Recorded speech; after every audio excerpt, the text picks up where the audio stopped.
साहेब, India आघाडीच्या काल झालेल्या बैठकीत उद्धव ठाकरे, तुम्ही, आदित्य ठाकरेचे सहभागी झाला. नेमकं काय ठरलं? इंडिया आघाडीत चर्चा कोणत्या विषयावर झाली? काय मुख्य निर्णय झाले? नक्कीच काल अत्यंत महत्त्वाचे असं आमचा एक इंडिया आघाडीची बैठक झाली दिल्लीमध्ये राहुल गांधी यांच्या निवासस्थानी. जवळजवळ इंडिया आघाडीमध्ये असलेले सर्व घटक पक्ष, त्यांचे नेते, सहकारी कालच्या बैठकीला, त्यानंतरच्या स्नेहभोजनाला आणि नंतरच्या एका बैठकीला उपस्थित होते. कोरम पूर्ण होता. काँग्रेसचे अध्यक्ष खरगेजी असतील, राहुल गांधीजी, प्रियंका गांधी, सोनिया गांधी आणि अर्थात शिवसेनेचे पक्षप्रमुख उद्धव ठाकरे, आदित्य ठाकरे, स्वतः रश्मी वहिनींनाही आमंत्रण होतं भोजनाचं, मीही होतो. अत्यंत खेळीमेळीच्या वातावरणामध्ये ही चर्चा झाली.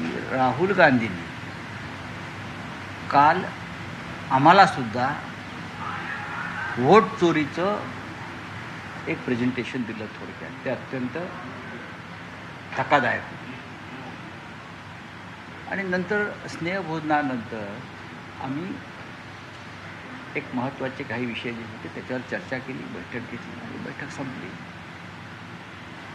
अजून काय हवं आहे आपल्याला? नाही, पण राऊत साहेब, काल एक फोटो, बैठकीचे बरेचसे फोटो आले, त्यात एक म्हणजे उद्धव ठाकरे ज्या ठिकाणी बसले किंवा ज्या ठिकाणी त्यांना बसवण्यात आलं नाही, त्यावरून अनेक टीका, आरोप होऊ लागले. टीका हे भंपक लोक आहेत.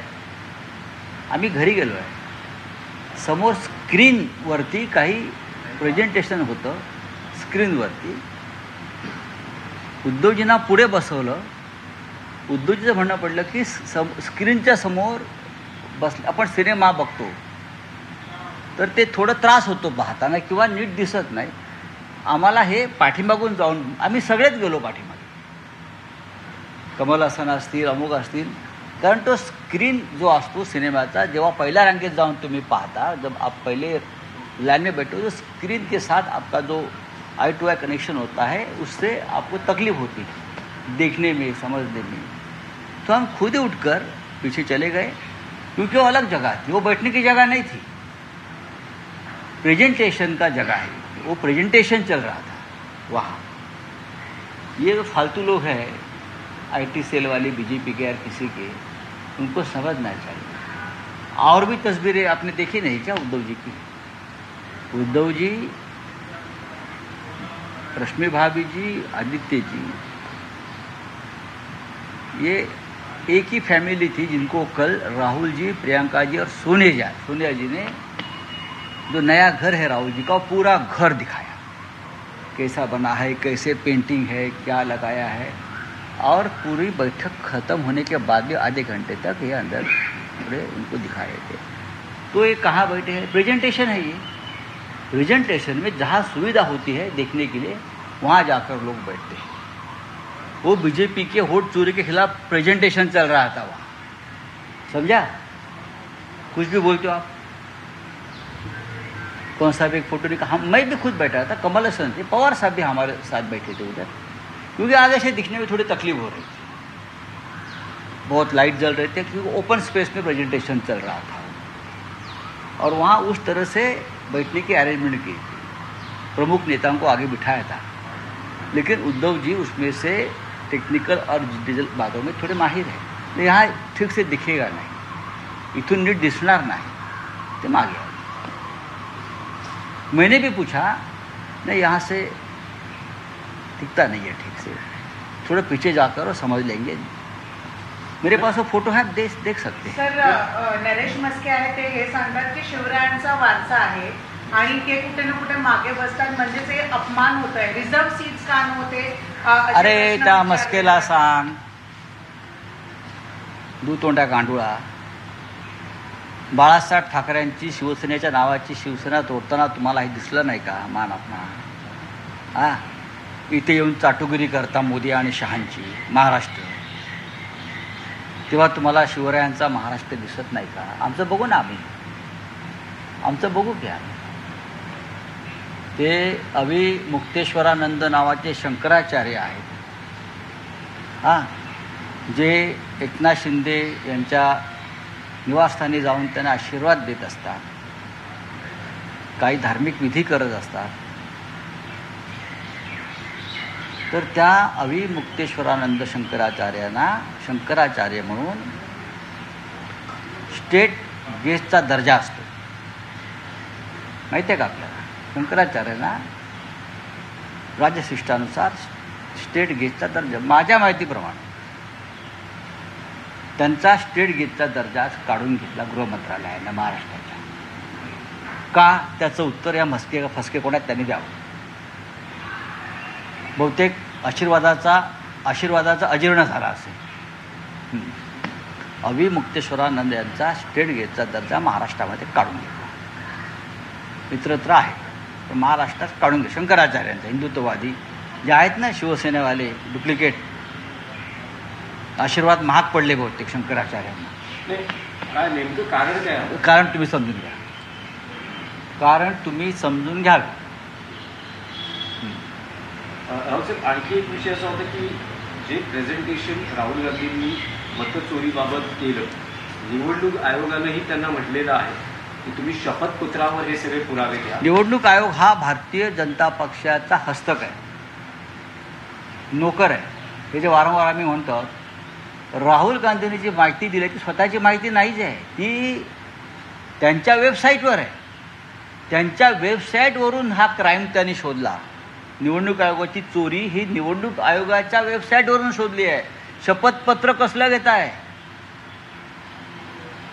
मी जे म्हणतोय ना, आणि जे प्रेझेंटेशन राहुल गांधीजींनी दिलं, ज्याला आम्ही पाठीमागे बसून पाहत होतो सगळे, ते सांगतो आम्हाला कळलंय ते पाठीवर असल्यामुळे. ती संपूर्ण माहिती, लाखो मतांची चोरी कशी झाली हे संपूर्ण पुरावे हे भारतीय चुनाव आयोगाच्या, निवडणूक आयोगाच्या वेबसाईटवरच आहेत. त्याच्यावरूनच त्यांनी 6 महिने राहुल गांधींनी संशोधन करून त्यांच्या टीमने ते काढलेलं आहे. त्यावर फडणवीस असं म्हणतात की मतदान नाही तर राहुल गांधींच्या डोक्यातील चिप चोरीला गेली. बघा, मतदान जे चोरी करून जिंकून येतात त्यांच्या डोक्यात चिप आहे, सडके बटाटे आहेत की काय आहे हे दिसतंय ना. तुम्ही सरळ मार्गाने जिंकून आलेला नाही आहात हे जेव्हा राहुल गांधी सांगतायत तेव्हा तुम्हाला त्यांना मेंदू नाही असं म्हणताय. नरेंद्र मोदींना सरेंडर करायला लावलं आहे राहुल गांधींनी या देशामध्ये. सळो की पळो करून सोडलेलं आहे राहुल गांधींनी या देशामध्ये. समजलं? प्रेसिडेंट ट्रम्प पुढे राहुल गांधींनी सांगितलं, प्रेसिडेंट ट्रम्प पुढे मोदी कसे शरणागत झालेले आहेत. तेव्हा कोणाच्या डोक्यात चिप आहे आणि नाही. यांच्या डोक्यात जर चिप असती तर ऑपरेशन सिंदूर प्रेसिडेंट ट्रम्पच्या दबावाखाली आणि थांबवलं नसतं. हो, चला. निवडणूक आयोग जे आहे राहुल गांधीच्या यांना पत्र लिहून हे सांगते की तुम्ही मिसगाईड करता. अजिबात नाही. प्रूफ वोटर्स आहेत निवडणूक आयोगांना. बघा, निवडणूक आयोग हे खोटं बोलत आहे. निवडणूक आयोग हे मोदी शहांचं गुलाम आहे. चोराला चोर साथीदार आहे. इकडे ही सगळी माहिती, मतांच्या चोरीचं प्रत्येक प्रकरण, प्रत्येक घटना आणि प्रत्येक गुन्हा हा निवडणूक आयोगाच्याच वेबसाईटवर आहे. त्यातून हे संशोधन करून राहुल गांधींनी काय लाखो मतं कशी घुसवली हे दाखवलं. आज कर्नाटकमध्ये मार्च करणार आहेत, सोमवारी सगळेजण निवडणूक आयोगावर मार्च करणार आहेत. महाराष्ट्राच्या संदर्भामध्ये ऑब्जेक्शन घेतलं तर महाराष्ट्रामध्ये सुद्धा असे मार्च किंवा रॅली काढली. त्याच्यावरती आम्ही काल चर्चा केली. दिल्लीमध्ये सुद्धा त्या संदर्भात अशा प्रकारचा मार्च 11 तारखेला निघण्याची शक्यता आहे. आम्ही त्यात सामील होतो. राऊत, आणखी एक विषय होता की एका बाजूला इंडिया अलायन्सची मिटिंग होत असताना त्याच दिवशी NCP शरद पवार पक्षाच्या खासदार सुप्रिया सुळे या काही विषयांवर पंतप्रधानांची भेट घेतात आणि त्यांनी त्याच वेळेला सोनिया गांधींचाही भेट घेतली, खरगे साहेबांचाही सत्कार केला. हँडलूम दिवस होता असं त्यांचं म्हणणं आहे. आता त्या दिवशी काय ते हँडलूम डे होता. हँडलूम डे, हस्तकौशल्य, काय हस्तमाग, हातमाग, केला असेल. नाही, पण असं होतं अनेकदा की ज्यावेळेस सुप्रिया सुळे आणि पंतप्रधानांची भेट होते, पंतप्रधान आवर्जून शरद पवारांच्या तब्येतीची चौकशी करतात, विचारपूस करतात. बघा, शरद पवारांची चौकशी केली असते आवर्जून, तर जे शरद पवारांनी नरेंद्र मोदींना त्यांच्या संकट काळामध्ये एवढी मदत केली, त्यांचा पक्ष काढून अजित पवारला दिला नसता. अब हिंदी में पूछे. कल इंडिया आघाड़ी की मीटिंग थी, उसमें क्या डिसीजन लिए गए, किन किन मुद्दों पर विशेषकर फोकस किया? देखिए, इंडिया अघाड़ी की बैठक में तो बहुत से दल शामिल हो गए जो मेंबर है इस अघाड़ी के, ब्लॉक के, इंडिया ब्लॉक के. तो शिवसेना पार्टी चीफ उद्धव ठाकरे जी थे, आदित्य ठाकरे जी थे, मैं खुद था, स्वयं था. राहुल जी ने प्रेजेंटेशन दिखाया वोट चोरी का, बहुत ही धक्कादायक रहा. बाद में